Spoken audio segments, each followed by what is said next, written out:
السلام عليكم ورحمة الله وبركاته. الحمد لله نحمده ونستعينه ونستغفره ونؤمن به ونتوكل عليه ونعوذ بالله من شرور أنفسنا ومن سيئات أعمالنا. من يهده الله فلا مضل له ومن يضلله فلا هادي له. ونشهد أن لا إله إلا الله وحده لا شريك له. ونشهد أن سيدنا وسندنا وحبيبنا وطبيبنا ومحبوبنا ومرشدنا ومولانا محمدا عبده ورسوله أرسله بالحق بشيرا ونذيرا وداعيا إلى الله بإذنه وسراجا منيرا. أما بعد فأعوذ بالله من الشيطان الرجيم. بسم الله الرحمن الرحيم. الحمد لله. আয়োজিত মহতী ঐতিহ্যবাহী 2 দিন ব্যাপী তাফসীরুল কোরআন মাহফিলের আজকের দ্বিতীয় রজনী মাহফিলের মোহতারাম সভাপতি, উপস্থিত হযরত বুজুর্গ উলামায়ে কেরাম, সম্মুখপানে সমবেত দিন প্রিয়, ইসলাম প্রিয়, দিনদার ইমানদার মুমিন মুসলমান ভাইরা, বুড়া বাবারা, যুবক ভাইরা, পর্দার আড়ালের মা বোনেরা, বিশ্বজগতের মালিক, বিশ্ব প্রতিপালকের বিশ্ব দরবারে কালিমাতুশ শুকর যে মহান রব্বুল আলামিন আমাদেরকে দয়া করে, মায়া করে, ভালোবেসে, রহমতি বরকতি জান্নাতের টুকরা বাগানে ওলামায়ে দ্বীনদের সোহবতে কোরআন ও হাদিসের আলোচনার মাহফিলে আল্লাহ তাআলা আসার বসার তৌফিক দান করেছেন। শুকরগুজার হই, শুকরিয়া আদায় করি, সকলে মোহাব্বতের সাথে পড়ি আলহামদুলিল্লাহ। জবান খুলে আওয়াজ করে সকলে পড়েন আলহামদুলিল্লাহ। হাদিসের ভাষ্যমতে সরকারে দু আলম নবী বলেন, দ্বীনি মজলিসে যেই হাজির হয় আল্লাহ তাআলা তার জিন্দেগীর গুনাহ মাফ করে দেয়। দিল্লির শাহী মসজিদে এক বুজুর্গ ইবাদত বন্দিগি করতেন, যিনি ওনার চেহারার উপরে পর্দা দিয়া, রুমাল দিয়া বুক পর্যন্ত ঢাইকা তারপরে চলাফেরা করতেন। দিল্লির জামে মসজিদের সামনে একটা দোকান, এই দোকানে আল্লাহর ওলি নাস্তা করতেন। নাস্তা করার সময় চেহারার পর্দা সরাইতেন। সরাইলে দেখা যাইত যে আল্লাহর ওলির চেহারার থেকে পূর্ণিমার চাঁদের আলোর মতো একটা নূর যেন ছড়ায়া পড়তেছে, আলো বেরোইতেছে। বুজুর্গ ছিলেন। এই দোকানদার এই আলো দেখতো, তো দোকানদার বুজুর্গরে বারবার যায় বলতো, হজরত মেরে লিয়ে দোয়া কিজিয়ে, হজরত আপনি আমার জন্য খাস করে একটু দোয়া করে দেন। আপনারা বুজুর্গ দেখলে দোয়া চান না? হ্যাঁ, মোল্লা মুন্সি দেখলে হুজুর একটু দোয়া করে দেন। এই দোকানদারও বুজুর্গের কাছে দোয়া চাইতো আর বলতো, হজরত আপনি আমার জন্য দোয়া করে দেন। তো হজরত তার মাথায় হাত রেখে দোয়া করতেন। দোয়ার সময় বলতেন, আল্লাহ তুঝে ইনসান বানা দে, আল্লাহ তুঝে ইনসান বানাই, আল্লাহ তুঝে ইনসান বানা দে। বলতেন আল্লাহ যেন তোরে মানুষ বানায়। হিন্দি গান যারা শুনো যুবক ভাইরা, বুঝো নাই? কথা কও নাকি, ভদ্রলোকের মতো বয়ে রইলে যে, হ্যাঁ, আল্লাহ তুঝে ইনসান বানা দে, তার মানে হইল আল্লাহ যেন তোমারে মানুষ বানায়া দেয়। এই দোয়া করতেন। 1 মাস, 2 মাস, 1 বছর, 2 বছর এই একই দোয়া শুনতে শুনতে যুবকের দোকানদারের মেজাজ খারাপ হয়েছে। একদিন যায় বলতেছে, কিয়া হজরত मैं इंसान नहीं हूं क्या, मैं হাইওয়ান हूं, আমি কি গরু ছাগল নাকি? ডেলি ডেলি আমার মাথায় হাত রেখে আপনি দোয়া করেন আল্লাহ তুঝে ইনসান বানা দে। আল্লাহর ওলি প্রশ্নের জবাব মুখে দেন নাই।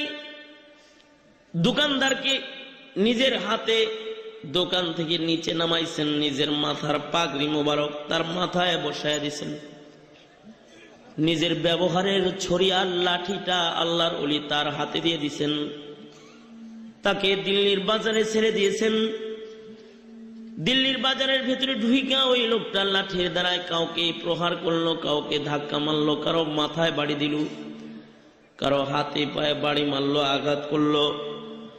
তামাশা দেখে আল্লাহর ওলি পেছন থেকে আবার দৌড়ায় যায় নিজের মাথার পাগড়ি মোবারকটা খুইলা আবার নিজের মাথায় নিলেন, হাতের লাঠিটা হাতে নিয়ে বললেন, কমবখ্ত কোথাকার, লাঠির দ্বারাই আল্লাহর বান্দাদেরকে কেন তুমি প্রহার করতেছো, কেন মারতেছো?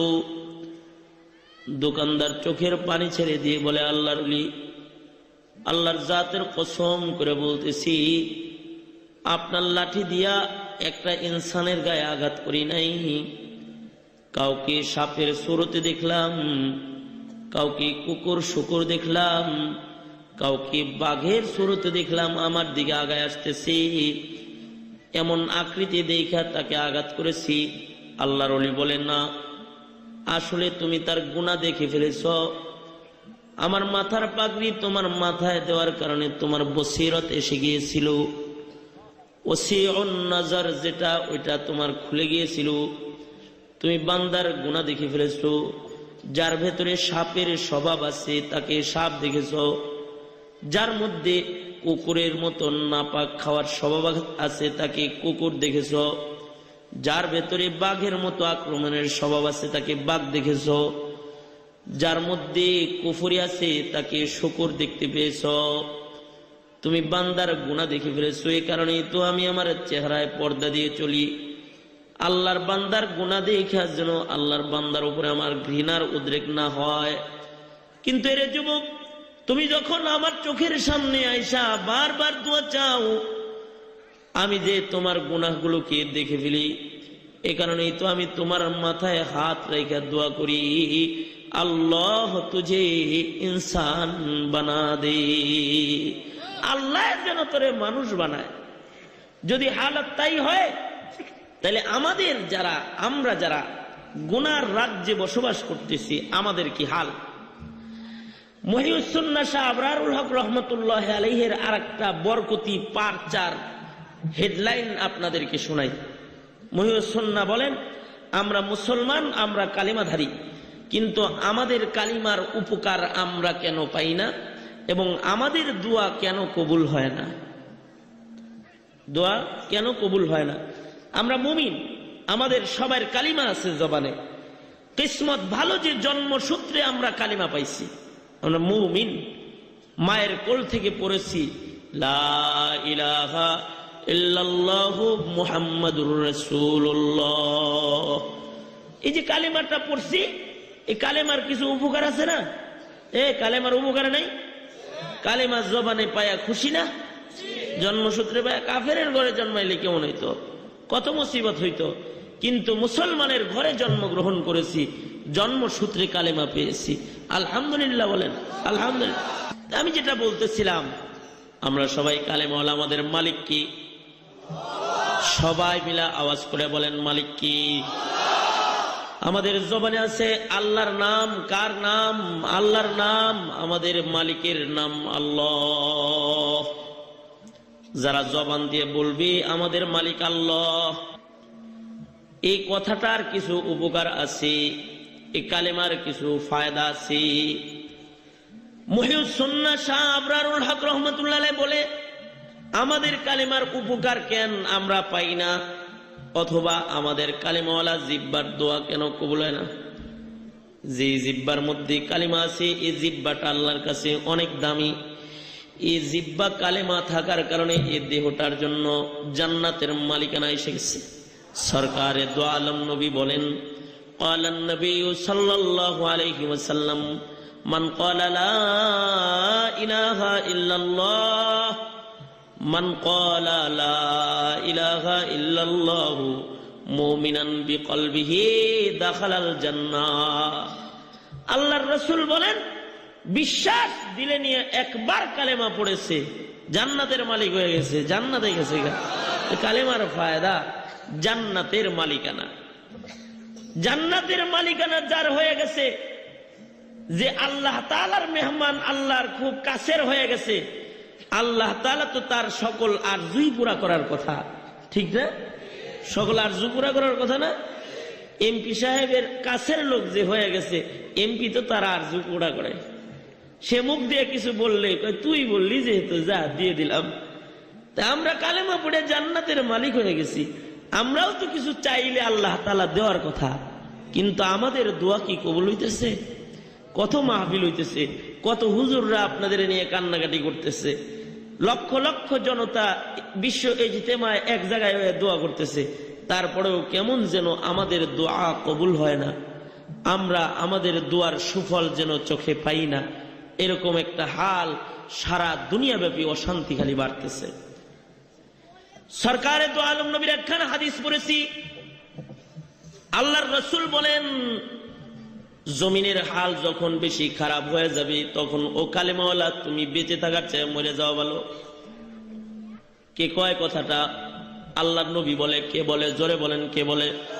আল্লাহর নবী বলি, জমিনের হাল বেহাল হয়ে গেলে, জমিনের মধ্যে অশান্তির সয়লাব এসে গেলে, গুনাহ পাপাচারের ঢল এসে গেলে, এমন কিছু বিষয় যে বিষয়গুলো মুমিনের সামনে আসার আগে এই মুমিন মইরা যাওয়া অনেক ভালো। আল্লাহর রাসূল বলেন, قال النبي صلى الله عليه وسلم قال النبي صلى الله عليه وسلم بادروا ستا بالموت। আল্লাহর রাসূল বলেন, 6 জিনিস তোমাদের সামনে আসার আগে তোমরা মরে যাও। 6 জিনিস আসার আগে মরে যাওয়া ভালো। 6টা জিনিস আল্লাহর রাসূল বলেছে, এগুলো আমাদের মাঝে এসে যাওয়ার আগে আমাদের মৃত্যু অনেক ভালো। 1 নাম্বার, ইমরাতাস সুফাহা। আল্লাহর রাসূল বলেন, আখিরি জামানায় এক সময় অযোগ্যরা নেতা হয়ে যাবে, এমনকি জারজ সন্তান নেতা হয়ে যাবে। অযোগ্য নেতৃত্ব ঘাড়ে চাপার আগে মরে যাওয়া ভালো। 2 নাম্বার, ওয়াকাসরাতাশ শুরাত। আল্লাহর নবী বলেন, পুলিশ বেশি হয়ে যাবে। পুলিশ বেশি হয়ে গেলে পুলিশরা অপরাধ দমন না করে লালন পালন শুরু করবে। যখন পুলিশ খুব বেশি হয়ে যাবে তখন বেঁচে থাকার চাইতে মরে যাওয়া অনেক ভালো। কারণ পুলিশ গঠন করা হয় অপরাধ নিয়ন্ত্রণ করার জন্য অথবা গুনাহগারকে ধরার জন্য। বেশি পুলিশ হওয়ার কারণে পুলিশ অপরাধীকে না ধইরা অপরাধীরে পাহারা দেওয়া আরম্ভ করবে। দমন না করে বাহিনী তখন লালন শুরু করবে। যেমন আজ থেকে 15 বছর আগে যখন নতুন নতুন বাহিনী ছিল না, সরকারে তো আলম নবী বলেন, অযোগ্য নেতৃত্ব তোমাদের কাঁধে চাপার আগে মুমিন তুমি মরে যাও, কারণ অযোগ্য নেতৃত্ব আসলে তুমি অপরাধের রাজ্যে পড়ে যাবা, তোমার দোয়া কবুল হবে না। 2 নাম্বার, পুলিশ বেড়ে যাওয়ার আগে মরে যাও। তাকায় দেখেন 15 বছর আগে যখন বাহিনী কম ছিল, দমন কমিশন ছিল না, অনেক কিছুই কম ছিল, কিন্তু অপরাধও কম ছিল, খুনাখুনি কম ছিল, মারামারি কম ছিল, জেনা ব্যভিচার কম ছিল, উলঙ্গপনা কম ছিল। কিন্তু এখন বাহিনীও বাড়ছে, জেনা ব্যভিচারও বেড়েছে, অপরাধও বেড়ে গেছে। তার মানে হলো সরকারে দো আলম নবী বলেন, বাহিনী বাড়বে, বাহিনী গঠন হবে নিয়ন্ত্রণের জন্য, কিন্তু বাহিনী তখন দমন না করে লালন পালন শুরু করবে। এমন সমাজ আসার আগে তোমরা মরে যাও, এমন সমাজ আসার আগে তুমি মরো। 3 নাম্বার, ওবাইয়া আল হুকমি। বিচারকের বিচার বিক্রির আমল চলে আসবে। হাকিমের হুকুম টাকায় বিক্রি হবে। এটা আদালত থেকে শুরু করে নিম্নমানের বিচার পর্যন্ত, গ্রামগঞ্জের বিচার পর্যন্ত টাকার বিনিময়ে বিচারকের নির্দেশ বিক্রি হয়ে যাবে। যখন এই আমল চলে আসবে তখন অপরাধীরা খালি উপরের দিকে উঠতে থাকবে, অপরাধী অপরাধ করতেই থাকবে, করতেই থাকবে। ওই সময়ে একজন মুমিন বেঁচে থাকার চাইতে, কথা বলেন, মরে যাওয়া ভালো, কারণ অপরাধ প্রবণতা তখন বাড়বে। হাকিমের হুকুম বিক্রির আমল আসার আগেই তুমি মরে যাও। মদিনাওয়ালা বলে, মদিনাওয়ালা সরকারে দো আলম নবী বলতেছেন, হাকিমের হুকুম বিক্রির আমল আসার আগে মরে যাও। 4 নাম্বার, ওয়া ইস্তিগফাফাম বিদ্দাম। রক্তের মূল্য নষ্ট হয়ে যাবে। পাখির রক্তের দাম থাকবে, ইনসানের রক্তের দাম থাকবে না। পাখি মারা সহজ হবে, পাখি মারা কঠিন হবে, ইনসান মারা সহজ হয়ে যাবে। ইনসানের রক্তের কোনো মূল্য থাকবে না। মানুষের রক্তের মূল্য কমে যাওয়ার আগে তুমি মরে যাও, কারণ ইনসানের রক্তের যখন মূল্য কমে যাবে তখন খুন বেড়ে যাবে। দেখেন না, এখন ইনসানের রক্তের দাম কমে গেছে আর পাখির রক্তের দাম বেড়ে গেছে। পাখির রক্তের দাম বেড়েছে। পত্রিকা পড়েছেন না, দুই পাখির প্রেম, এ নিয়ে উচ্চ আদালতে মামলা। কি শিক্ষিত জনরা পড়েন নাই? দুই পাখির প্রেম, ইসলামী প্রযোজনা এই প্রতিষ্ঠান পাখির প্রেমের মামলা। দুই পাখিকে আলাদা করেছে, ঢাকার ঘটনা তো, ঢাকার ঘটনা তো।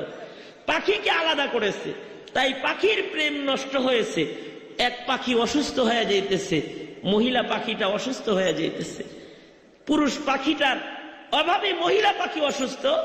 এ কারণে পাখির এ রক্তকে হেফাজত করার জন্য, এ যেন মরে না যায়, পাখির মালিকে নিম্ন আদালত কমপ্লিট, উচ্চ আদালতে মামলার প্রস্তুতি গ্রহণ করেছে।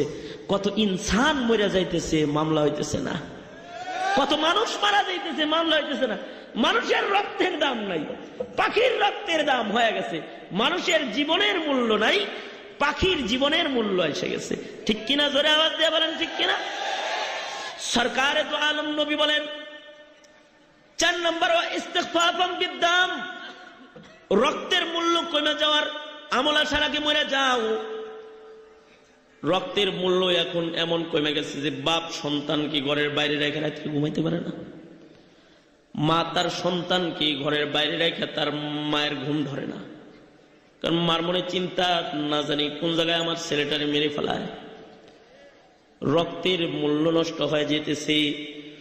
সরকার দো আলম নবী বলেন রক্তের মূল্য নষ্টের আমল আসার আগে তুমি মরে যাও। 5 নম্বর ওয়াকাতিয়াতার রিহমি, বন্ধন ছিন্নের আমল আসার আগে মরে যাও। যখন বন্ধনের কোনো দাম থাকবে না, পিতা পুত্রের বন্ধনের কোনো মূল্য থাকবে না, স্বার্থের কারণে পিতা পুত্রের বন্ধন ছিন্ন হবে, ভাই ভাইয়ের বন্ধনের কোনো মূল্য থাকবে না, বন্ধু বন্ধুর বন্ধনের দাম থাকবে না, উস্তাদ শাগরেদের বন্ধনের মূল্য থাকবে না, মুসলমান মুসলমান ভাই ভাই এক ইমানি বন্ধন, স্বার্থের কারণে এই বন্ধনের কোনো দাম থাকবে না। যখন বন্ধন ছিন্নের আমল এসে যাবে, বন্ধন তোড়াটা যখন মানুষের সাধারণ কাজ হয়ে যাবে, সরকারে দো আলম নবী বলেন এমন সমাজ আসার আগে তুমি মরে যাও। খুব ভালো করে বুঝেন। 6 নম্বর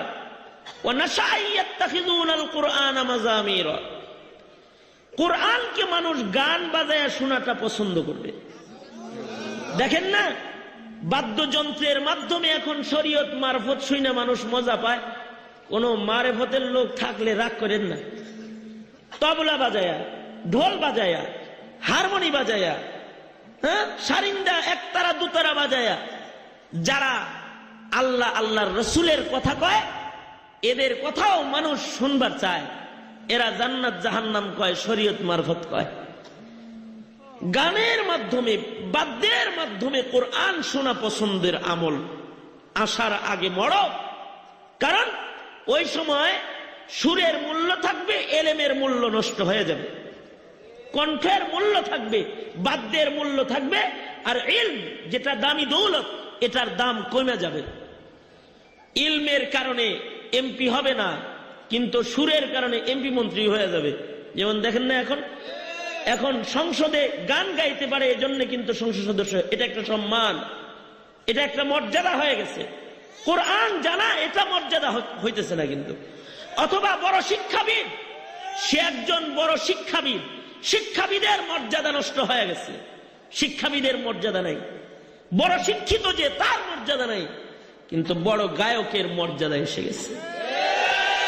গান গাইতে পারে, এজন্য মানুষ তারে আগে বাড়ায় দিবে।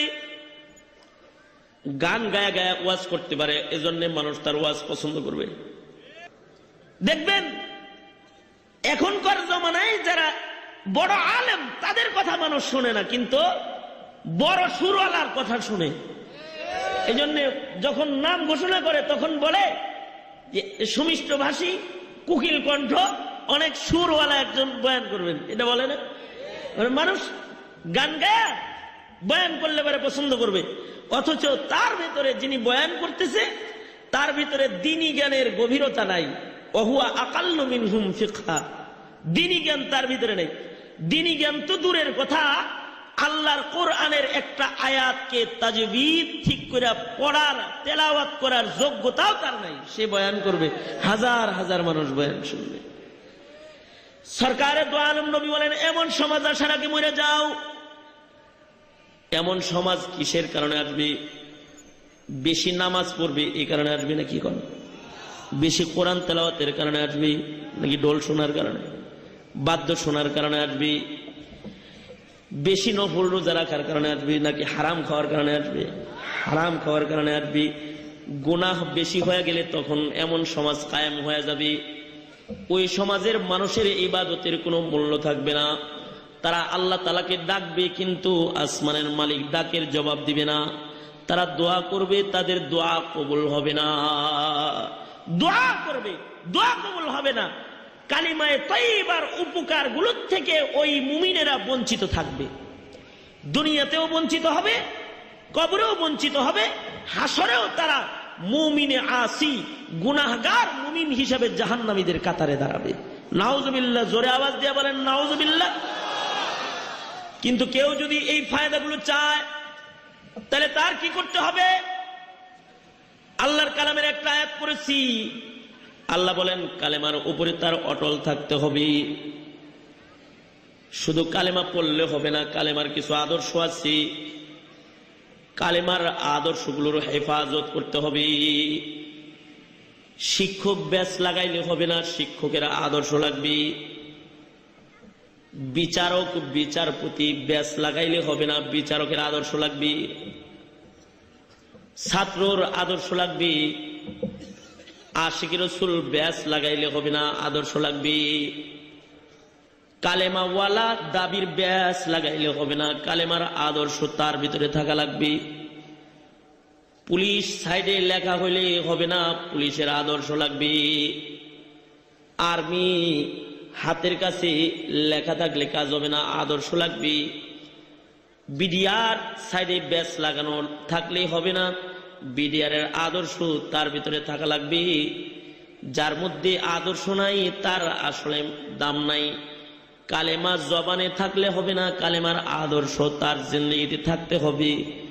যদি কালেমার আদর্শ একটা মুমিনের জিন্দেগির ভিতরে থাকে তখন ওই মুমিন কোন দোয়া করলে আসমানের মালিক আল্লাহ তাআলা দোয়া করতে দেরি হবে, পূরণ করতে আর দেরি করবে না। সুবহানাল্লাহ। সে যদি কোনো কসম করে ফেলে, লাউ আকসামা আলাল্লাহি লা আবাররাহ, সে কোনো কসম করলে আসমানের মালিক আল্লাহ তার কসম পুরা করে ফেলবে।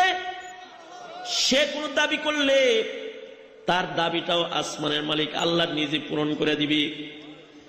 যেরকম পয়গম্বররা দোয়া করলে কবুল হয়েছে, পয়গম্বররা কোনো দাবি করলে আসমানের মালিক সে দাবি পূরণ করেছে। প্রত্যেকটা কালেমাওয়ালা মুমিন আল্লাহ তাআলার কাছে এমন দামি, সেও যদি কোনো দোয়া করে তাহলে তার দোয়ার সাথে সাথে কবুল হয়ে যাবে। যেমন নবী দোয়া করতেছে, রব্বি লা তাযার আলাল আরদি মিনাল কাফিরিনা দাইয়ারা। ওনার জবান, এই জিহ্বাটা এত দাম, এই দামি জিহ্বার কাছে আল্লাহ তাআলার সৃষ্টি জগতের মূল্য আল্লাহর কাছে নাই। এ কারণে আল্লাহ তাআলা মহাপ্লাবন দিয়ে গোটা দুনিয়াকে পানির নিচে দিয়ে দিচ্ছেন। জিহ্বার দাম কদর দানই করছেন। মুমিনও এরকম কোনো কিছু চাইলে আসমানের মালিক ওইটার সাথে সাথে দিয়ে দিবেন। তবে সেই মুমিন কালেমার আদর্শওয়ালা মুমিন হইতে হবে। কালেমার আদর্শওয়ালা মুমিন কিন্তু সে না যে গান বেশি শোনে, অথবা যে গুনাহ খাতা বেশি করে, অথবা যে মিথ্যা কথা বেশি কয়, অথবা যে গীবত শাকায়াত করে, অথবা যে চোখ দিয়ে গুনাহ খাতা করে, সে কালেমার আদর্শওয়ালা মুমিন না।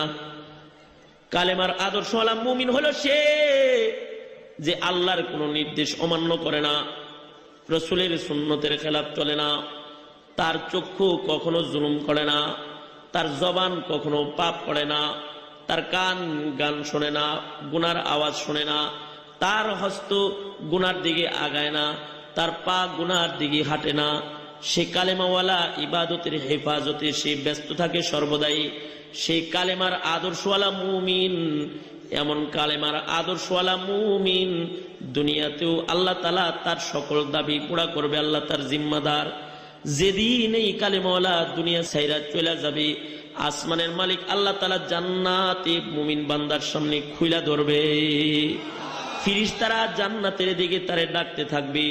এমন মুমিন হাসরের কঠিন ময়দানে দাঁড়াবে, তো আসমানের মালিক আল্লাহ তাআলা ডান কাতারে দাঁড় করায় বিনা হিসাব জান্নাতে ঢোকার জন্য জান্নাতের ৮ দরওয়াজা আল্লাহ নিজে মেজবান হইয়া মেহমানদারি করার জন্য তার জন্য খুলে দিবে। সে জান্নাতে যাবে, তো আল্লাহ তাআলা মেজবান হয়ে তাকে মেহমানদারি করবে। সুবহানাল্লাহ। সরকারে দু আলম নবী তখনও পর্যন্ত হায়াতে আছেন। শাম দেশের এক ইহুদি আলেম তাওরাতের হাফেজ তাওরাত তেলাওয়াত করতেছে। তাওরাত পড়তে পড়তে তাওরাতের ভিতরে সরকারে দু আলম নবীর নাম পাইছে, মুহাম্মদ নাম তাওরাতের ভিতরে পাইছে। কারণ আল্লাহর রসুলের নাম তো তাওরাতে, ইনজিলে, জবুরে সকল আসমানি সহিফায় ছিল। সুবহানাল্লাহ পড়েন জোরে। হয় নাই চিল্লায় আওয়াজ দিয়ে সবাই মিলে জোরে আওয়াজ দিয়ে বলেন আলহামদুলিল্লাহ। আল্লাহর রাসূলের নাম তো সকল আসমানি কিতাবের পাতায় পাতায় ছিল। তো ইহুদি তাওরাত তেলাওয়াত করতেছে। আমরা যেমন সকাল বেলায় কোরআন শরীফ তেলাওয়াত করি, ইহুদি সকাল বেলায় তাওরাত পড়ে। তাওরাত যখন পড়তেছে, তাওরাতের পাতা উল্টায় তো আল্লাহর নবীর নাম পায়। ইহুদি তো মুসা নবীর ভক্ত, আল্লাহর নবীর নাম দেখে সে মনে মনে কয়, আল্লাহ তাওরাত হলো মুসা নবীর কিতাব, এখানে না মুসা নাম রাখবা, মুহাম্মদ রাখছো কেন? এই নাম এখানে থাকার দরকার নেই, মুসা থাকলেই তুই তো। যে যার নামের ভক্ত হয় তার নাম তার কাছে পেয়ারা হয়। ইহুদি যেহেতু পয়গম্বর মুসার ভক্ত, ইহুদি তাওরাত তেলাওয়াত করতেছে, মুসার নাম খুঁজি, মুহাম্মদ নাম দেখলে পরেও তার বিরক্তি লাগে। সে আল্লাহর রাসূলের নাম যে জায়গায় আছে ওই জায়গা ছিঁড়া ফেলাইছে, কাইটা ফেলাইছে, কাইটা দিচ্ছে। মনে মনে ভাবতে পারেন এটা আবার কেমন লোক যে তাওরাতের পাতা ছিঁড়া ফেলাইলো। তা আল্লাহর রাসূলের নাম তাওরাতের পাতায়, এটা দেখে সে ঘৃণা। আল্লাহর নবীর নামের উপরে কালি মেরে দিছে, মুছে দিছে, কাইটা ফেলছে। সরকারে দু আলম নবীর নামের আজব শান। রাতের বেলায় যখন তাওরাত রাইখা দিছে, তো সকাল বেলায় পরের দিন আবার যখন তাওরাত খুলেছি, এক জায়গা থেকে আল্লাহর নবীর নাম কাটছে, দেখে আল্লাহ 2 জায়গায় উঠায় রাখছে। আরো জোরে আওয়াজ দিয়া বলেন আল্লাহু আকবার। চিল্লায় জোরে আওয়াজ দিয়া বলেন আল্লাহু আকবার। এক জায়গা থেকে আল্লাহর নবীর নাম কাটছে, দেখে 2 জায়গায় উঠে রইছে। পরের দিন 2 জায়গা থেকে আল্লাহর নবীর নাম মুছছি। রাতের বেলায় তাওরাত রেখে দিছি, পরের দিন দেখি 4 জায়গায় আল্লাহর নবীর নাম উঠে রইছে। এবার 4 জায়গার মধ্যে কালি মারছি, পরের দিন দেখে 8 জায়গায় উঠে রইছি। 8 জায়গায় কালি মেরেছে, পরের দিন দেখে 16 জায়গায় আল্লাহর রাসূলের নাম আল্লাহ তাআলা তাওরাতের পাতায় উঠায় দিছি। আল্লাহর নবী তখনও পর্যন্ত মদিনাতুল মুনাওয়ারাতে আছেন। সে পাশেই তার আরেক ইহুদি বন্ধু তার কাছে গেছে, যা দেখে তার বন্ধু কোরআন মজিদের তিলাওয়াত করতেছে। কিরে ভাই, তুমি না তাওরাতের হাফেজ, তুমি যে কোরআন পড়ো? গত মাসে আমি মদিনায় গিয়েছিলাম, সরকারের দু আলমের কাছে যে হাতে হাত রেখে আমি কালেমা পড়ে মুসলমান হয়ে গেছি। এতদিন পর্যন্ত আমি ছিলাম তাওরাতের হাফেজ, আজকে কোরআনের হাফেজ হওয়ার মেহনত করতেছি। কয় বন্ধু, তুমি তো কোরআনের হাফেজ হইতেছ, আমার এক অলৌকিক ঘটনা শোনো।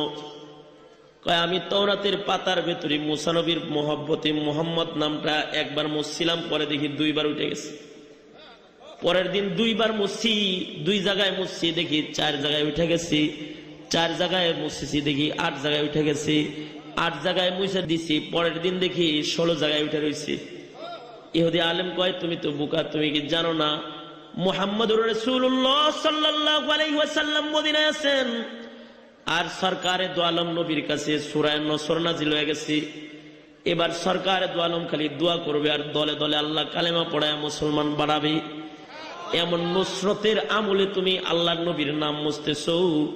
এইভাবে যদি তুমি মুছতে থাকো আর মুছতে থাকো, তাহলে ওই দিন বেশি দূরে না যে গোটা তাওরাতের সকল আয়াত উইটা শুধু মুহাম্মদ নাম দিয়া তাওরাত আল্লাহ বড়ায় ফেলবে।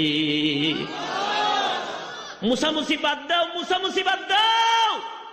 যে নামের এত অলৌকিকত্ব দেখলা, ওই নামটা, ওই নামের কালিমাটা দিলের ভিতরে বসাও, জান্নাতের মালিক হয়ে যাইবা।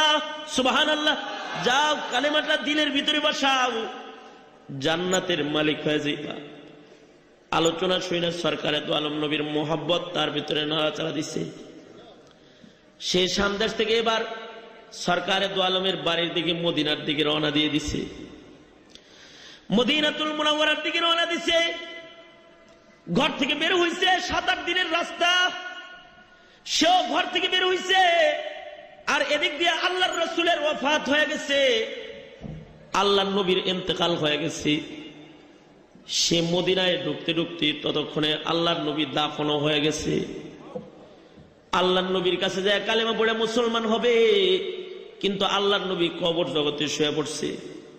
সরকারে দু আলম নবীর রওজার পারে যায় সে দাঁড়াইছে, দাঁড়ায় সরকারকে সালাম দিয়ে কাঁদতেছে আর বলতেছে, আল্লাহর নবী, আপনার নামের অলৌকিকত্ব দেখা, আপনার চেহারা দেখা, আপনার হাতে হাত রেখা কালেমা পড়তে আসলাম, আর আপনি কিনা আমাকে রাইখা চলে গেলেন গা, আমি আপনারে পাইলাম না। হযরত আলী রাদিয়াল্লাহু আনহু রওজা থারের পাশে দাঁড়ায় রইছেন। হযরত আলী বললেন, এই তুমি দেরি না করে তাড়াতাড়ি কালেমা পড়ো, যত তাড়াতাড়ি কালেমা পড়বা তত তাড়াতাড়ি নবীর কাছে যাইবা, যত তাড়াতাড়ি কালেমা পড়বা তত রাসূলের পেয়ারা হইবা। এখন কালেমা পড়ে নাও। সাথে সাথে ইহুদি তাওরাতের হাফিজ কালেমা পড়ে মুসলমান হয়ে যায়। মুসলমান হওয়ার পরে কালেমা, বিশ্বাসের সাথে কালেমা পড়ার পরে সরকারে দু আলমের প্রেম তার দিলের ভিতরে খুব বেশি হইছে। কামিল মুমিনের দিলে যে মুহাব্বত থাকে, সেই মুহাব্বত তার দিলের ভিতরে এসে গেছে। এবার সে হযরত আলীকে ডেকে বলতেছে, আলী রে, আমি মদিনায় আসলাম, চোখ দিয়া আল্লাহর রাসূল রে এক নজর দেখতে পারলাম না রে আলী। আলী রে, তোমার ঘরে কি আল্লাহর রাসূলের গায়ের কোনো জামা আসেনি? আমি শুনছি সরকারে দু আলমের গায়ের ঘাম নাকি মিশকে আম্বরের চেয়ে অনেক বেশি সুঘ্রাণ। ঘরে যদি সরকারে দু আলম নবীর কোন জামা থাকে আলী, তাহলে ওই জামাটা কি একটু আমারে দিবা? চোখ দিয়ে আল্লাহর রাসূল দেখতে পারলাম না, অন্তত নাক দিয়া আল্লাহর নবীর গায়ের ঘামের সুঘ্রাণটা অন্তত আমি নিতে পাই। হযরত আলী রাদিয়াল্লাহু আনহুর সাথে সাথে ঘরের থেকে একটা জামা আইনা, আল্লাহর রাসূলের একটা জামা আইনা ইহুদির হাতে দিয়েছি। কালেমা পড়া মুসলমান সরকারে দু আলমের তাওরাতের হাফিজ সরকারে দু আলমের জামা হাতে নিয়া নাকের কাছে নিয়ে গ্রান নিছে।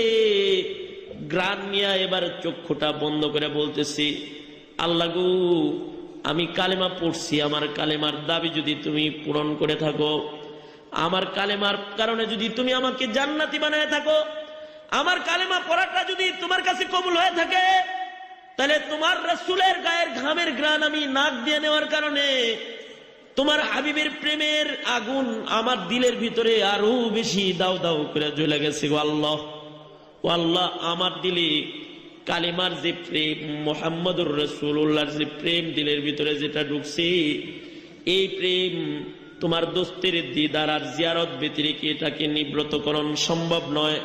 সুতরাং আল্লাহ, আমার কালেমা যদি তুমি কবুল করে থাকো, তাহলে আমি তোমার কাছে একটা দোয়া করতেছি, আমার দোয়াটাও তুমি মেহেরবানি করে কবুল করে নাও। তুমি নাক দিয়া আল্লাহর রাসূলের গায়ের ঘামের গ্রান নিলে আমার হবে না, চোখ দিয়া তোমার হাবিবকে আমার দেখতে হবে।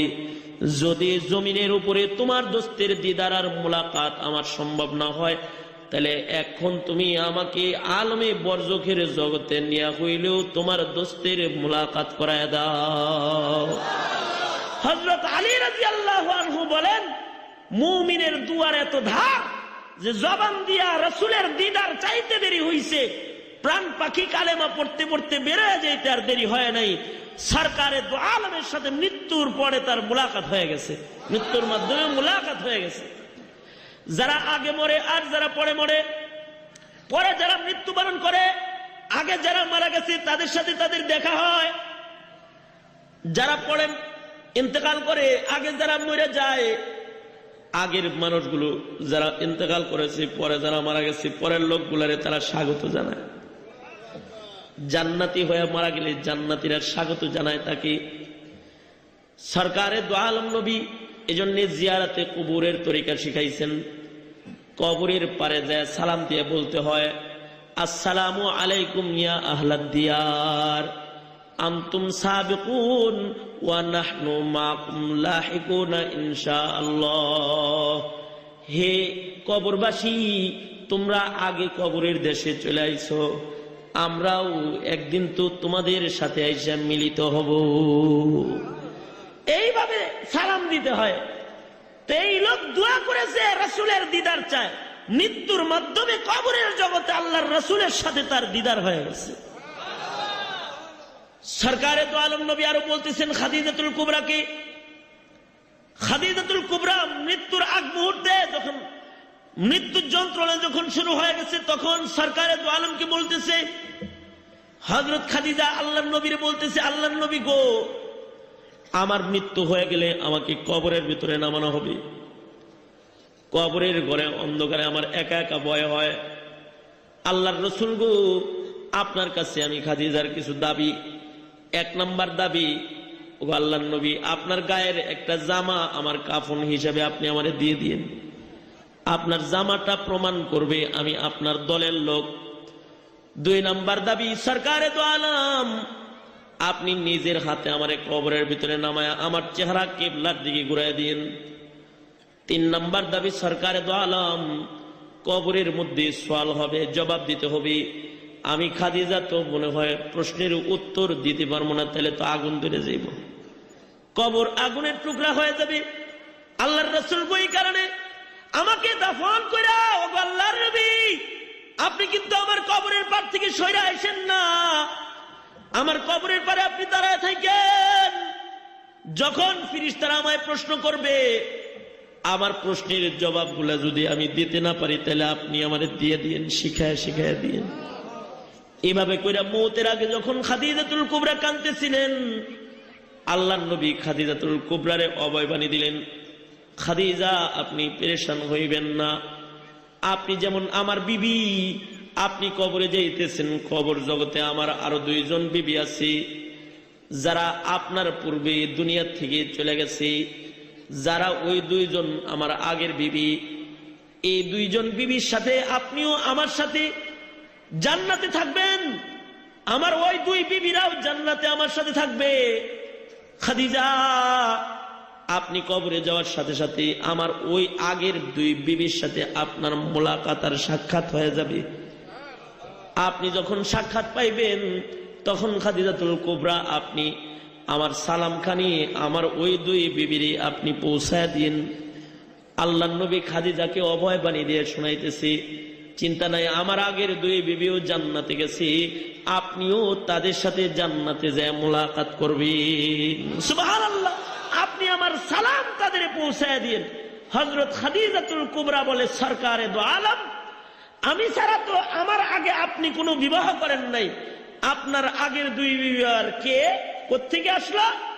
সরকারে দু আলম নবী বলেন, আগের জমানার দুইজন এমন নারী আছে যারা কালেমার উপরে অটল থাকার কারণে আল্লাহ তাআলা তাদের শুধু জান্নাতি দেয় নাই, জান্নাতের ভিতরে তাদের স্বামী হিসাবে আমাকে আল্লাহ তাআলা তাদের দান করেছে। তারা কারা? একজন হলো হযরত আসিয়া, ফিরআউনের নির্যাতন ভোগ করার পরেও কালেমার থেকে সরে দাঁড়ায় নাই। নির্যাতনের কারণে আসিয়ার জবান থেকে কালিমা যায় নাই, আসিয়ার দিল থেকে আল্লাহ আল্লাহর নবীর মোহাব্বত যায় নাই। কালেমার উপরে আসিয়া অটল থাকার কারণে আল্লাহ তাআলা কালেমার ইস্তেকামতের বরকতে আসিয়াকে শুধু জান্নাতি দেয় নাই, আসিয়া জান্নাত চাইছে।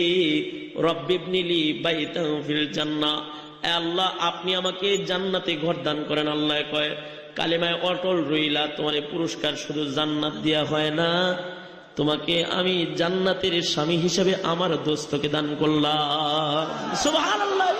আরেকজন হইলেন হযরতে মারিয়াম ইবনে ইমরান, হযরত ঈসা আলাইহিস সালামের মা হযরত মারিয়াম। ইনিও কালিমায় অটল থাকার কারণে উনাকেও আল্লাহ তাআলা আল্লাহর রাসূলের বিবির মর্যাদা দান করেছেন। আল্লাহর রাসূল বলেন এই দুইজনের সাথে আল্লাহ তাআলা আমার বিবাহ পড়ায় দিয়েছেন, আমি জান্নাতের ভেতরে এদেরকেও স্ত্রী হিসেবে পাবো। তাই আপনি কবরে যাওয়ার সাথে সাথে এদের সাথে মুলাকাত হয়ে গেলে আপনি আমার সালাম তাদের কাছে পৌঁছায় দিন। সুবহানাল্লাহ জোরে বলেন। আমি বুঝাইতে চাইলাম যে আগে যারা যায় পরে যারা যায়, পরের গ্রুপের সাথে আগের গ্রুপের দেখা হয়। নতুন মুসলমান কালেমা পড়ে দোয়া করতেছে, আল্লাহ তোমার হাবিব আগে গেছে, আমি তোমার হাবিবের পিছে পিছে যায় এখন দেখা করবার চাই, আমার লয়ে যাও। একজন কালেমাওয়ালার জিব্বা আল্লাহর কাছে এত দাম, দোয়া করতে দেরি হয়েছে, কবুল হইতে দেরি হয় নাই। আর আমরা দোয়া করি, আমাদের দোয়া কবুল হয় না, কারণ তারা জবান দিয়ে দোয়া করলে নগদ দোয়া কবুল হয়েছে। আমরা গুনাহ করতে করতে কালেমার আদর্শ থেকে দূরে যাইতে যাইতে আমাদের জিব্বা এরকম দুর্বল বানাইছি যে আমরা ডাক দেই, আমাদের ডাকের জবাব হয় না। আমরা দোয়া করি কিন্তু আমাদের দোয়া কেমন যেন কবুল হয় না। ঠিক কিনা? জোরে আওয়াজ দিয়ে বলেন ঠিক কিনা? মুসলমান তো আগের চাইতে বেশি। এখন বাংলাদেশে 15-16 কোটি প্লাস মুসলমান, সারা পৃথিবীতে 150 কোটি মুসলমান, কিন্তু মুসলমানদের দোয়া কেমন যেন কবুল হয় না। মুসলমানরা নির্যাতনের শিকার, সারা পৃথিবীতে মুসলমানরা কাফের মুশরিকের খেলনার পাত্র হয়ে গেছে। ঠিক কিনা? জোরে আওয়াজ দিয়ে বলেন ঠিক কিনা? জোরে আওয়াজ। মুসলমানরা কাফের মুশরিকের খেলনার পাত্র। কারণ কি? মুসলমানরা তাদের জবান অচল করে ফেলেছে। যেই জবানের খুব পাওয়ার, অ্যাটমিক শক্তির চাইতে যে জবানের পাওয়ার বেশি, পারমাণবিক শক্তির চাইতে মুসলমানের জিহ্বার পাওয়ার অনেক বেশি, যে আল্লাহর কাছে কিছু চাইলে আল্লাহ দিবেন, সেটা এখন আর আসতেছে না। ঠিক কিনা? জোরে আওয়াজ দিয়ে বলেন ঠিক কিনা? কারণ কি? আসে না কেন? আসে না এই কারণে আমরা কালেমা পড়েছি কিন্তু কালেমার উপরে আমাদের অটলতা নাই। ঠিক নেই? কালেমা পড়েছি, কালেমার উপরে আমাদের অটলতা নাই। আমরা কালেমা পড়েছি কিন্তু 5 ওয়াক্ত নামাজের হেফাজত আমরা করি না। আমরা কালেমা পড়েছি, নজরটার হেফাজত আমরা করি না। আমরা কালেমা পড়েছি, কানটার হেফাজত আমরা করি না। আমরা কালেমা পড়েছি, হালাল হারামের তমিজ আমরা এখন আর করি না। আমরা কালেমাওয়ালা, সুন্নতের উপরে আমাদের কোনো গুরুত্ব নাই। আমরা কালেমাওয়ালা, আল্লাহর নির্দেশ আমরা মানি না। সঙ্গত কারণে আমাদের জিহ্বা যেন অচল হয়ে গেছে। বেশি দূরে যেতে হবে না, 500 বছর আগের মানুষ যদি কোনো দোয়া করছি, তাহলে 500 বছর আগের মুসলমানদের আমল ভালো ছিল। ইন্টারনেটের গুনাহ ছিল না, মোবাইলের গুনাহ ছিল না, টিভির গুনাহ ছিল না, ও উন্নত গুনাহ তাদের সামনে ছিল না।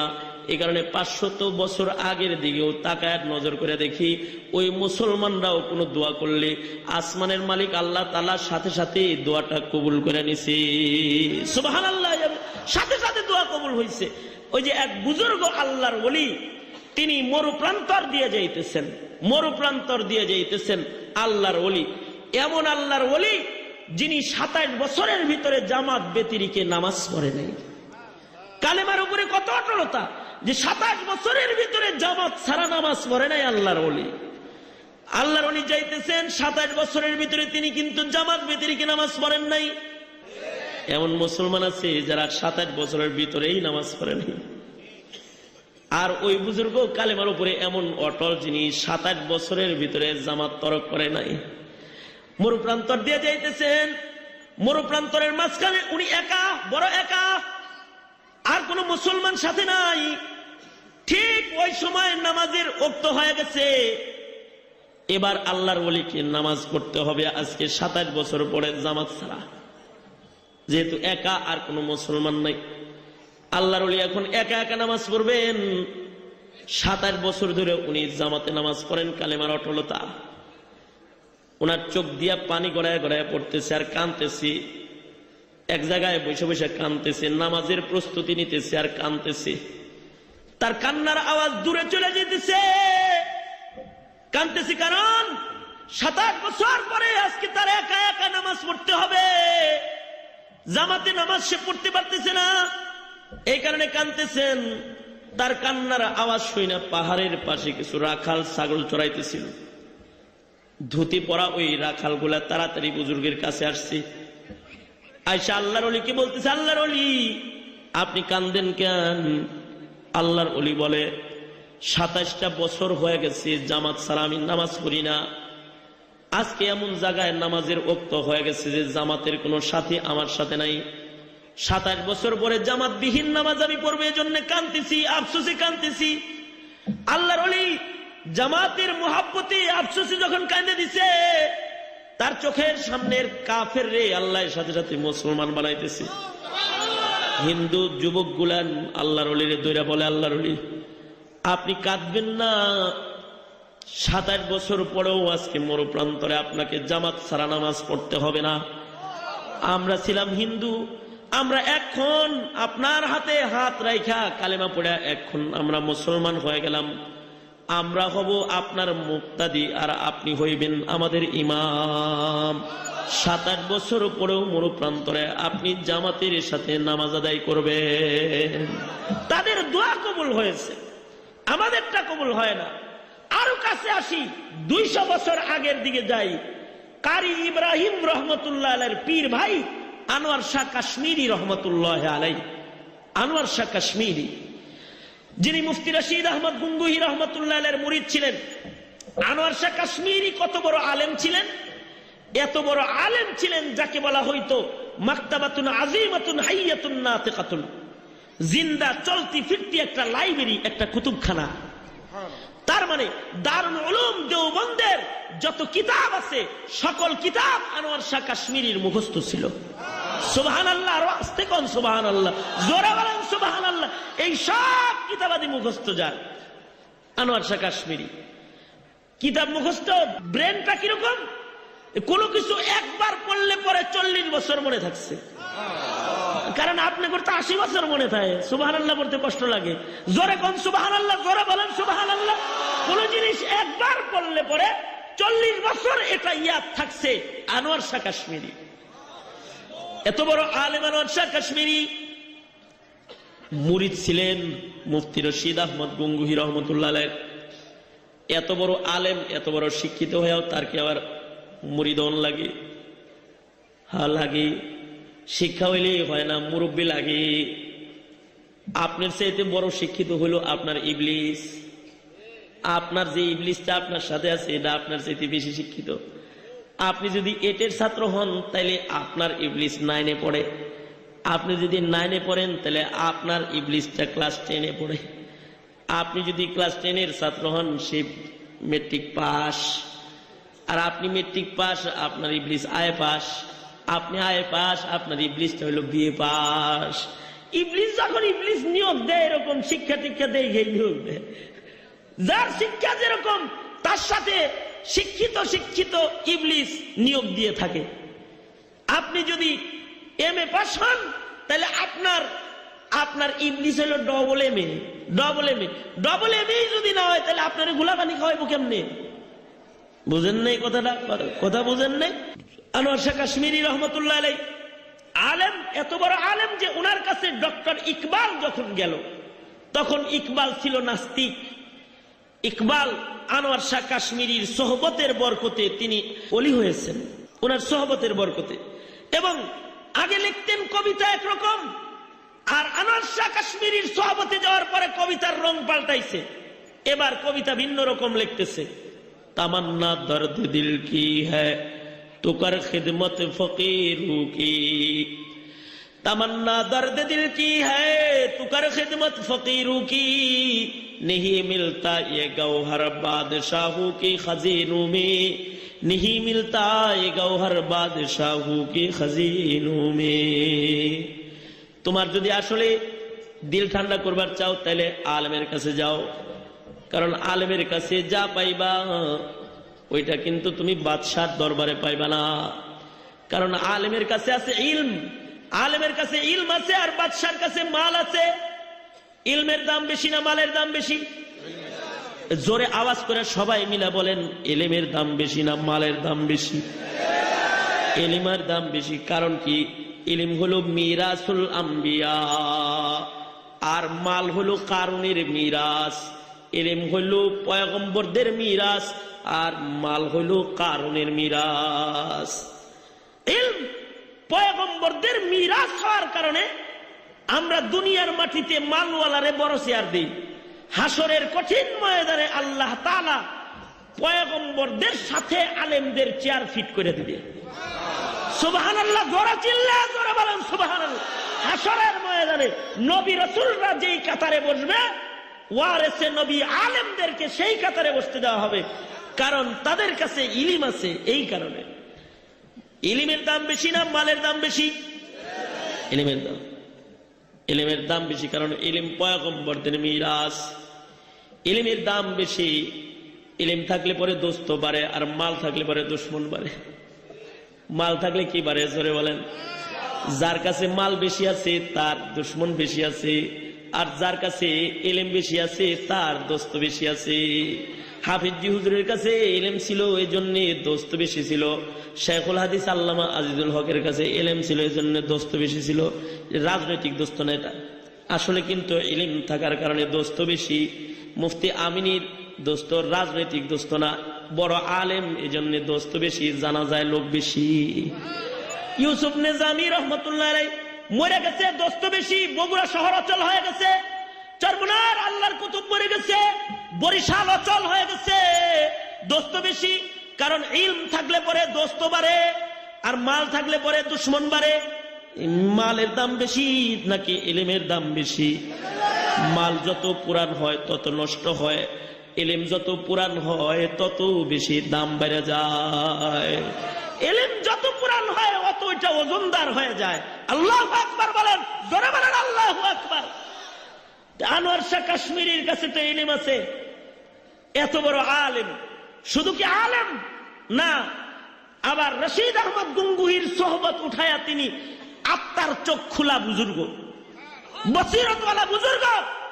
রাস্তা দিয়ে যাইতেছেন, এক হিন্দু যুবকের উপরে নজর পড়ে গেছে।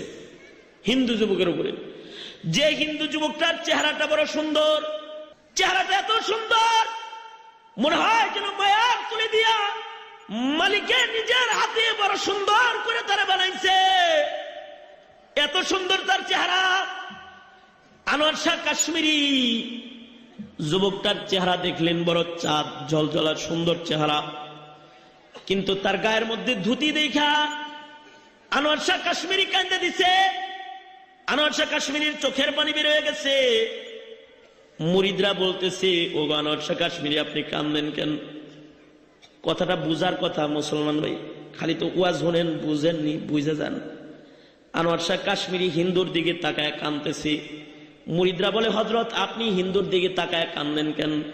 আনোয়ার শাহ কাশ্মীরি বলতেছে, লোকটা হিন্দু হইলে কি হবে, সে তো ইনসান, তার চেহারাটা কত সুন্দর, তার দিকে তাকায় আমি এজন্য কাঁদতেছি। তার চেহারাটা যদি একটু কালো হইতো, দিলটা যদি এরকম সুন্দর হইতো, তার দিলটা যদি সুন্দর হইতো, তাহলে সে জান্নাতে যেত। চেহারাটা চাঁদমুখ, কিন্তু দিল খারাপ, দিলের ভিতরে কুফরি আছে, সে জাহান্নামের আগুনে যাবে। এজন্য তার দিকে তাকায় কাঁদতেছি, আল্লাহর সুন্দর একটা সৃষ্টি জাহান্নামের আগুনে যাবে, এজন্য কাঁদতেছি। আল্লাহওয়ালারা হলো এরকম ছিল আগের জমানার মুসলমান, যে দুশ্মনের জন্য মায়া ছিল, আর আমাদের দোস্তের জন্য মায়া নাই। হিন্দুর জন্য মুসলমানের দিলে মায়া ছিল, আর আমাদের মুসলমানের দিলে মুসলমানের মায়া নাই। মুসলমান হয়ে মুসলমানকে মাইরা ফেলায়, ঠিক কিনা?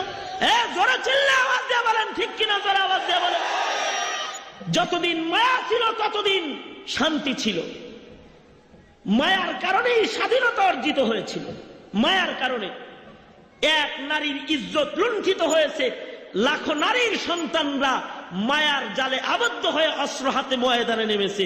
৭১-এর স্বাধীনতা এসেছে মায়ার কারণে এসেছে। কিন্তু আমাদের কি এখন মায়া আছে? এখন আমরা গৃহযুদ্ধে লিপ্ত হয়েছি, মায়া নাই, গৃহযুদ্ধে লিপ্ত হয়েছি। বাঙালিকে কতল করতেছি, মারতেছি। হিন্দুরা তাকায় তাকায় দেখে দেখে হাসতেছে, খ্রিস্টানরা তাকায় দেখে দেখে হাসতেছে আমাদেরকে দেখে। আমাদের দিনে তো মায়া নাই।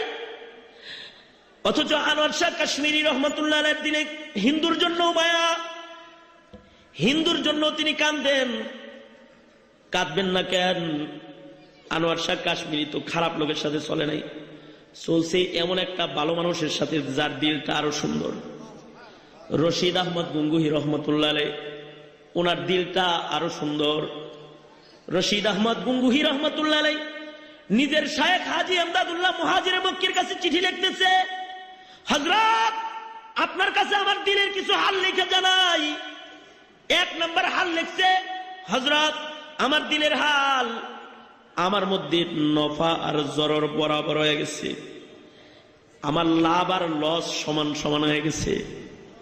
মানে আমি দুঃখে পড়লেও আল্লাহরে গালি দেই না, সুখ পড়লেও আল্লাহরে হারায় ফেলাই না। এখন আমরা সুখে পড়ে গেলে আল্লাহ হারায় ফেলাই, সুখে পড়ে গেলে এবার মদ খাওয়া শুরু করে দেয়, লাভে পড়ে গেলে কিভাবে মদের আসরের মেম্বার হবো ওই দিকে আগায়, জেনা ব্যভিচারের দিকে আগায়, পাপাচারের দিকে আগায়। আর যখন লসে পড়ে যায় তখন আল্লাহরে গালি দিয়ে দেয়, কাদাল ফকরু আইয়াকুনা কুফরা, কাফের হয়ে যায়। তখন শুধু কাফের হয় না, কখনো কখনো টেনশন করতে করতে লসে পড়ে ইবাদত বন্দেগী সব ছাইরা মইরাই যায়, স্টক করে মরে গেছে। কারণ কি? আমাদের লাভ লস আমাদেরকে খুব আঘাত করে। আর ওনার দিল হলো এরকম, উনি বলে আমার নফা জরার বরাবর হয়ে গেছে, লাভ লস সমান সমান হয়ে গেছে। সুবহানাল্লাহ বলেন, জোরে বলেন সুবহানাল্লাহ। ২য় নম্বর হাল, উনি বলে দোস্ত দুশ্মন বরাবর হয়ে গেছে, দোস্ত আর দুশ্মন বরাবর হয়ে গেছে। দোস্তের জন্য মায়া লাগে, দুশ্মনের জন্য মায়া লাগে। তার মানে ওনার দিলের মধ্যে ওনার দোস্তের যেমন মহব্বত আছে, দুশ্মনেরও মহব্বত আছে। যেমন আল্লাহর রসুলের দিলের মধ্যে দুশ্মনের মহব্বত আছে। রাস্তা দিয়ে যাইতেছে, একদিন দেখে কাটা নাই, কয় দুশ্মন অসুস্থ দেখতে গেছে। আল্লাহু আকবার। একজনে কইলেন কে? জোরে বলেন আল্লাহু আকবার, চিল্লায় আওয়াজ দিয়ে বলেন আল্লাহু আকবার, জোরে বলেন আল্লাহু আকবার। সরকারে দু আলমের দিলের ভিতরে দুশ্মনের মায়া আছে। রাস্তায় কাটা নাই, তাহলে দুশ্মন অসুস্থ, দুশ্মন দেখতে গেছে। রশিদ আহমদ গঙ্গুহি কয় আমার দিল দোস্ত আর দুশ্মন বরাবর হয়ে গেছে। আমার দোস্তের জন্য মায়া লাগে, দুশ্মনের জন্য মায়া লাগে। কারণ কি? দোস্তের দ্বারায় উপকার হয়, দুশ্মনের দ্বারায় উপকার হয়। দোস্তের দ্বারায় অপকার হয়, দুশ্মনের দ্বারায় যেমন অপকার হয়, দোস্তের দ্বারায়ও অপকার হয়। কিছু কিছু দোস্ত অপকার করে। এজন্য আল্লাহর রাসূলের একটা দোয়া, আল্লাহুম্মা ইন্নী আউযু বিকা মিন খলিলিল মাকির, হে আল্লাহ আমি খলিলে মাকের মকরবাজ বন্ধুর থেকে তোমার কাছে পানাহ চাই। স্বার্থের বন্ধুর থেকে তোমার কাছে পানাহ চাই। স্বার্থের বন্ধুর দল পরিবর্তন হইতে পারে, কিন্তু নিঃস্বার্থ বন্ধুত্ব জিন্দেগিতে কোনোদিন পরিবর্তন হইতে পারে না। স্বার্থের বন্ধু নিজের দোষের দোষকে প্রকাশ করতে পারে, নিঃস্বার্থ বন্ধুত্ব দোষকে কোনোদিন প্রকাশ করবে না। এ কারণে দোস্তও অপকারী হয়। এজন্য আল্লাহর নবী দোয়া করতেন, আল্লাহুম্মা ইন্নী আউযু বিকা মিন খলিলিল মাকির, ওগো আল্লাহ মকরবাজ বন্ধুর থেকে আমি তোমার কাছে পানাহ চাই। সাহাবীরা জানবার চায় মকরবাজ বন্ধু আবার কি? আল্লাহর নবী কয় মকরবাজ বন্ধু হইল হাসানাতকে দাফন করে ফেলবে, সাইয়্যাতকে প্রকাশ করে দিবি। হাসানাত নেক কাজকে গোপন করে ফেলাবে, আর গুনাহকে প্রকাশ করে দিবি। যেমন দেখেন না, আমরা যারা দাওয়াত ও তাবলীগের কাজ করি আত্মসমালোচনা করতেছি, তারা পীর মুরিদিওয়ালাকে দেখতে পারি না। হে মুরিদ হইছে কিন্তু ঠিক মতো নামাজ পড়ে না। হ্যাঁ মেয়ে এক বেলা নামাজ পড়ে না, এই দোষ আপনি দেখলেন কে? ভালো বলে দেখতে পারলেন না? আর যারা পীর মুরিদি করে, দাওয়াত তাবলীগ ওয়ালারে যদি দেখে যে বাজারে ঘুরতেছে জামাতের টাইমে, কয় চিল্লা লাগাইছে কিন্তু নামাজ পড়ে না। হ্যাঁ মিয়া সারা মাস নামাজ পড়লো, এটা দেখতে পারলেন না? হুজুর মানুষ কিন্তু জমাতে নামাজ পড়লো না রে। কেন হুজুর জমাতে নামাজ পড়লো না? ওইটা দেখলেন কে?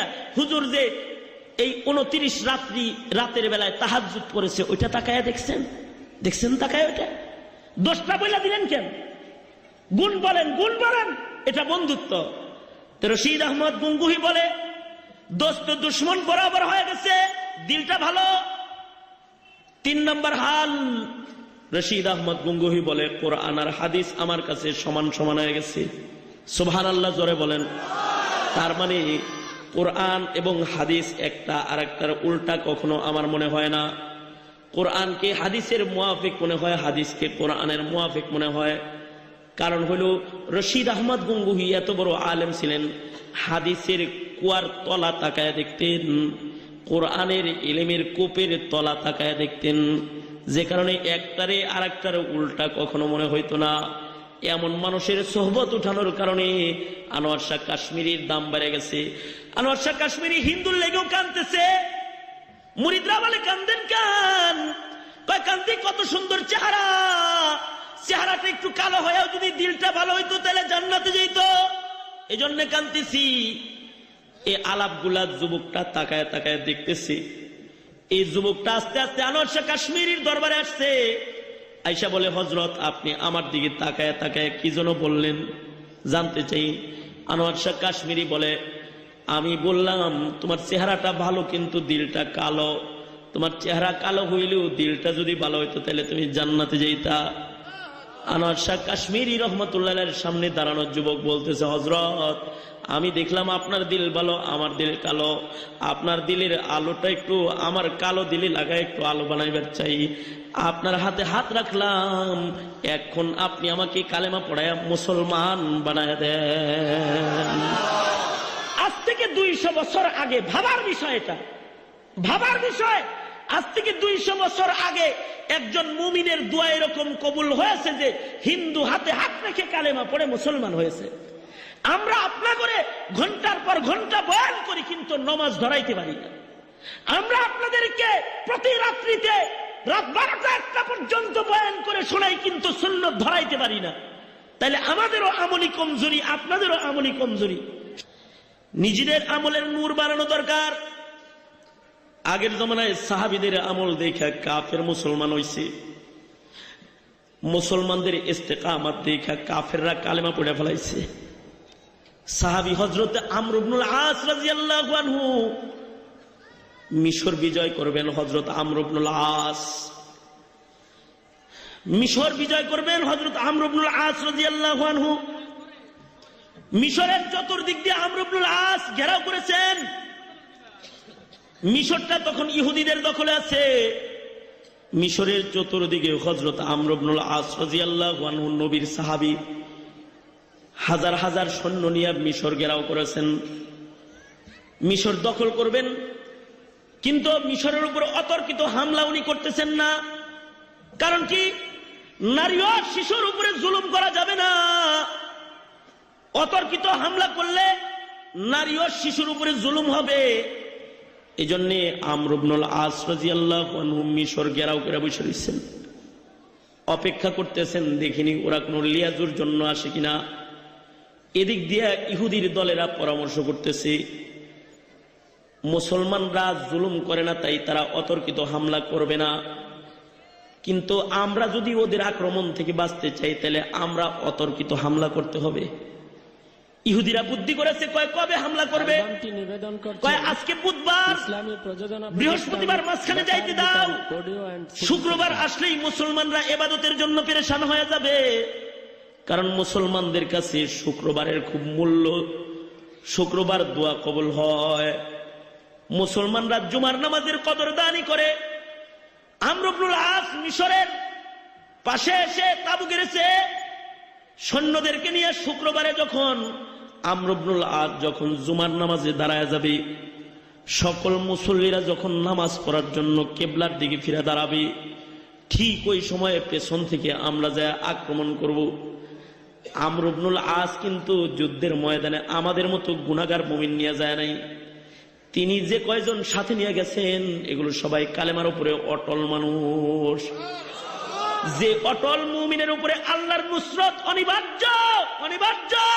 আল্লাহ তাআলা বলতেছে ইন্নাল্লাযীনা ক্বালু রাব্বুনাল্লাহ ইন্নাল্লাযীনা ক্বালু রাব্বুনাল্লাহু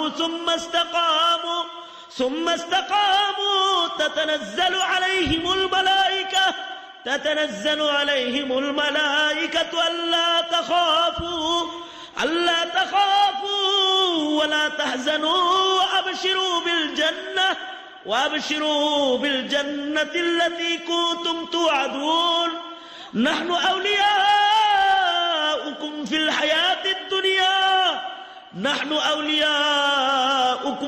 হায়াতিদ দুনিয়া ওয়া ফিল আখিরাহ ওয়া লাকুম ফীহা মা তাশতাহি আনফুসুকুম ওয়া লাকুম ফীহা মা তাদউন নুজুলাম মিন গফুরির রহিম।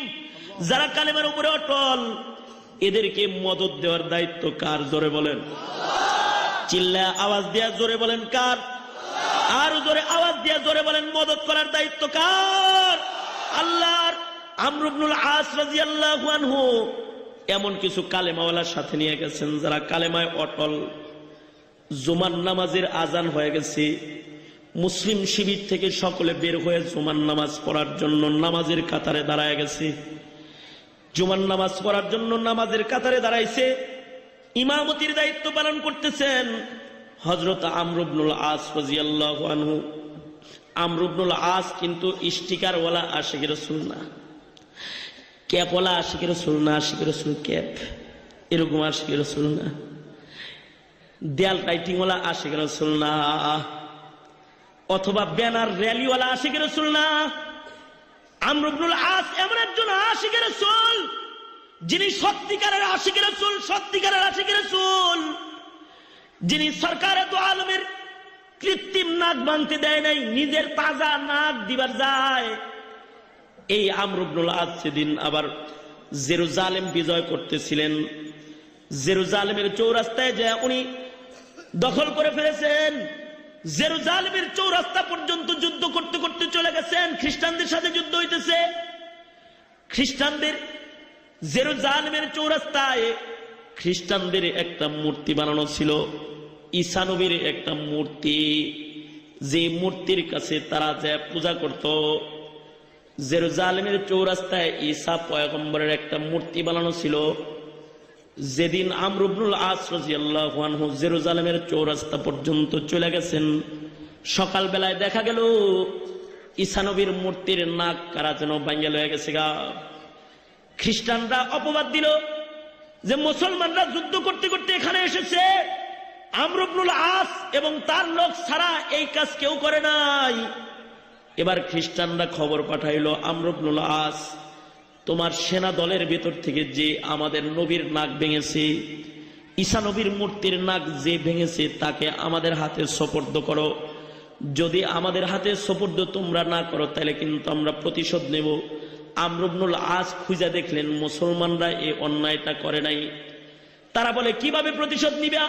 কয় এইভাবে প্রতিশোধ নিব যে আমরা জেরুজালেমের চৌরাস্তায় মুহাম্মদ নামী একটা মূর্তি বানাবো। মুহাম্মদ নামী একটা মূর্তি বানায়া মুহাম্মদ মূর্তির নাকটা আমরা ভাঙ্গা ঈসা মূর্তির নাক ভাঙার শোধ নিব। এই খবরটা আমর ইবনুল আসের কাছে আসলো। আমরা 150 কোটি মুসলমান দুনিয়ায় থাকার পরে তোর রাসূলের নামে কৃত্রিম ছবি পর্যন্ত নির্মাণ করেছে কাফেরেরা। জোরে আওয়াজ দিয়া বলেন নাউজুবিল্লাহ। এ মুসলমান দর্দে দিল নিয়ে জোরে চিল্লায় বলেন নাউজুবিল্লাহ, জোরে বলেন নাউজুবিল্লাহ। আমর ইবনুল আসের কাছে খবর আসছে যে খ্রিস্টানরা রাসূলের নামের মূর্তি বানাইবার চায়। আমর ইবনুল আস রাদিয়াল্লাহু আনহু খ্রিস্টানদের কাছে পত্র পাঠিয়ে দিলেন, সাবধান, মুহাম্মদ নামী কোন মূর্তি তোমরা বানায়ো না। নাক ভাঙ্গায় যদি নাক ভাঙার প্রতিশোধ নিতে হয় তাইলে আমি মুসলিম সেনা দলের সেনাপতি আমর ইবনুল আস লিখিত দিতেছি, আমি নিজের হাতে তোমাদের নবী ঈসার নাক ভেঙেছি। যদি নাক দিয়া নাকের প্রতিশোধ তোমরা নিতেই চাও তাহলে আমি আমর ইবনুল আসকে জেরুজালেমের চৌরাস্তায় দাঁড় করায়া আমার তাজা নাকটা তোমরা কাইটা লয়ে যাও, কিন্তু সরকারে দু আলমের নাক কিন্তু তোমরা ভাঙিও না। খ্রিস্টানরা আনন্দিত হয়ে গেল, হায় হায়, মুসলিম দলের সেনাপতির নাক যদি ভাঙ্গা যায় এর চাইতে বড় সফলতা কি আর আছে নাকি? ডেট করা হইল, আমর ইবনুল আসের নাক কাটা হবে। 2.5 লক্ষ 3.5 লক্ষ খ্রিস্টান এক জায়গায় হয়ে গেল। স্টেজ করা হইল, বিরাট বড় স্টেজ করা হইল, আমর ইবনুল আসের নাক কাটা হবে। মুসলিম শিবিরে কান্নার রোল পড়ে গেছে, নবীর সাহাবীর নাক কাটা যাবে রে। মুসলিম শিবিরে কান্নার রোল, কিন্তু একজনের মুখে হাসি আর হাসি। সে হাসি মুখে জেরুজালেমের চৌরাস্তার স্টেজের দিকে যাইতেছে। তার নাম হলো নবীর সাহাবী আমর ইবনুল আস, যিনি মুখে হাসি নিয়ে স্টেজের দিকে যাইতেছিলেন। কারণ তিনি হাসতেছিলেন এই জন্য তিনি জানেন আজকের নবীর ইজ্জত বাঁচাইতে যায় যদি আমি আমর ইবনুল আস আমার তাজা নাকটা কাইটা ফেলাইতে পারি, আর হাসরের কঠিন ময়দানে যদি আমার এই নাক কাটা টুকরাটা নিয়ে আল্লাহ নবীর সামনে খালি আমি দাঁড়াইতে পারি, তাহলে সরকারের দু আলম নবীর শাফাআত আমার থেকে আর দূরে চলে যেতে পারবে না। হযরত আমর ইবনুল আস স্টেজের উপরে যায় দাঁড়ায় গেলেন। এই খ্রিস্টানদের বিশাল জমায়েতের সামনে জল্লাদকে আদেশ করা হইল, আমর ইবনুল আসের নাক কাটা দাও। ছুরি নিয়ে জল্লাদ আমর ইবনুল আসের পাশে এসে দাঁড়ায় গেছে, নাক কাটবে। আমর ইবনুল আস হাসি মুখে নবীর জন্য তাজা নাকটা কুরবানি দিতেছে, তাও রাসূলকে তিনি বেইজ্জতি হইতে দিবে না। ঠিক ওই সময় খ্রিস্টানদের দলের ভেতর থেকে একজন পাদ্রী লাফ দিয়ে উঠে দাঁড়ায় বলে, সাবধান, নবীর আশিক মুহাম্মদের আশিকের নাকটা তোরা কাটিস না। তোরা তাকায় দেখ, আমি একজন খ্রিস্টান পাদ্রী, আমি নিজের নবীর নাক নিজের হাতে ভাঙছিলাম। এই যে নাক ভাঙার টুকরাটা আমার হাতে আছে, আমি আমার নবীর নাক ভাঙছিলাম। মুসলমানদের নবীর একটু বেইজ্জতি করার জন্য যে মূর্তি বানায় তাদের নবীর নাক ভাঙু, কিন্তু যে নবীর উম্মতেরা কালেমায় এত অটল যে নিজের তাজা নাক কাইটা দিবে, কিন্তু রাসূলের কৃত্রিম নাক তারা দিবে না। অমন উম্মত ছাড়া দুনিয়ার মাটিতে শ্রেষ্ঠ উম্মত আর কেউ হতে পারে না। আয় রে আয়, আয় আয়, সবাই মিলে আমরা কালেমা পড়ে ফেলাই। খ্রিস্টান মুসলমান হয়ে যায়, সাথে সাথে 2.5 লক্ষ খ্রিস্টান কালেমা পড়ে মুসলমান হইয়া বিনা যুদ্ধে গোটা জেরুজালেমটা আমর ইবনুল আসের হাতে উঠায়া দেয়। এটা কালেমার অটলতা, কালেমার অটলতা। ইন্নাল্লাযীনা ক্বালু রাব্বুনাল্লাহ, ইন্নাল্লাযীনা ক্বালু রাব্বুনাল্লাহ সুম্মা ইসতাকামু তাতানাজ্জালু আলাইহিমুল মালায়েকা আল্লা তাখাফু ওয়া লা তাহজানু وابشروا بالجنة التي كنتم توعدون نحن أولياؤكم في الحياة الدنيا। দুনিয়ার হায়াতে আল্লাহ তাআলা কালেমায়ে অটল মুমিনের জিম্মাদার হয়ে গেছে, বিনা যুদ্ধে জেরুজালেম তয় হয়ে গেছে। এই আশিক রাসূল আমর ইবনুল আস আজকে মিশরের পাশে ইমামতিতে দাঁড়ায় গেছে। হাজার হাজার মর্দে মুজাহিদ মুসলমানরা নামাজে দাঁড়ায় গেছে। আশিক রাসূল আমর ইবনুল আস জুমার নামাজের ইমামতির জন্য তাকবীর বাঁধছে। মুসলিম সেনারা আমর ইবনুল আসের পিছনে নামাজের তাকবীর বাঁধা ফেলাইছে। এদিক দিয়ে ইহুদিরা ঘোড়সওয়ার হইয়া 5000 ইহুদি মুসলমানদের উপরে আক্রমণ করেছে। আমরা হইলে ঘোড়া দৌড়ের আওয়াজ শুনা আমরা নামাজ ছেড়ে পালায়া যেতাম, কিন্তু তারা এমন কালেমাওয়ালা, ঘোড়া দৌড়ায়া কাফেররা পেছনে এসে দাঁড়াইছে, কিন্তু তারা নামাজ ছাড়ে নাই। তারা নামাজের নিয়ত বান্ধা নামাজেই দাঁড়ায় রয়েছে। কাফেররা পেছন থেকে গলা কাটতেছে, গর্দান আর কল্লা মাটিতে পড়তেছে, কিন্তু মুসলমান নামাজে দাঁড়ায় রয়েছে। লাশগুলো যখন কবরের ভিতরে নামাইতেছিল তখনও পর্যন্ত নামাজে হাত বান্দা ছিল। এভাবে হাজার হাজার মুসলমান শহীদ হয়ে গেছে। একজন মুসলমানও নামাজ বাদ দেয় নাই, নামাজে অটল। কারণ এই মুসলমানরা জানে পেছনে আছে কাফের, আর আমরা যার সামনে দাঁড়াইছি তিনি হলেন মালিক আল্লাহ। সামনে আছে আল্লাহ, সামনে আছে আল্লাহ, পেছনে আছে কাফের। সামনে কে আছে জোরে বলেন কে? আরো জোরে চিল্লায় জোরে বলেন সামনে কে? সামনে আল্লাহ, পেছনে কাফের, সামনে আছে আল্লাহ। মুসলমানরা নামাজের ভিতরেই দাঁড়ায় রয়েছে। এইভাবেই কয়েক কাতার কাতার কাতার কাতার মুসলমান কেটেছে, আর কাতার বন্দী মুসল্লিরা কাতারের ভিতরে রক্তমাখা অবস্থায় নামাজের হালতে শহীদ হয়েছে। ওইভাবেই আমর ইবনুল আস রাদিয়াল্লাহু আনহু ওইভাবেই তিনি নামাজ শেষ করেছেন। ইস্তেকামতের সাথে নামাজের কাতারে দাঁড়ায় থাকার দায়িত্ব ছিল মুসলমানের ইমানদারের, আর বিজয় দান করার দায়িত্ব ছিল আসমানের মালিক আল্লাহর। একদিক দিয়া নামাজ শেষ হয়েছে, আর একদিক দিয়া নুসরত আসমানি ফিরিস্তা মাটিতে আইছে। একটা সৈন্য যুদ্ধের ময়দান থেকে আর সরে যেতে পারে নাই, এবং ওই এক হামলায় গোটা মিশর আমর ইবনুল আসের দখলে চলে আসছে। এটা হলো ইস্তেকামত। আমাদের জীবনে ইস্তেকামত কি আছে? আমাদের জীবনে ইস্তেকামত নাই। সরকারে দু আলমের ভয়াবহ ভবিষ্যৎবাণীগুলো বাস্তবায়ন হইতেছে। ঠিক কিনা জোরে আওয়াজ দিয়ে বলেন। জোরে আওয়াজ দিয়ে বলেন ঠিক কিনা জোরে আওয়াজ দিয়ে বলেন। আল্লাহর রাসূল বলেছে তোমরা এমন ভয়াবহ পরিবেশ আসার আগে মরে যাও।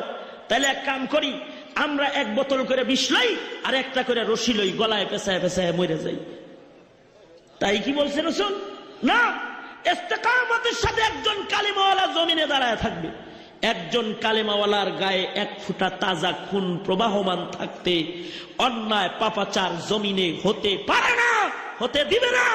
মুসলমান অপরাধকে লালন পালন করবে না, করবে না। ঠিক কিনা জোরে আওয়াজ দিয়ে বলেন। এটাই যদি ইমানদারি হয়।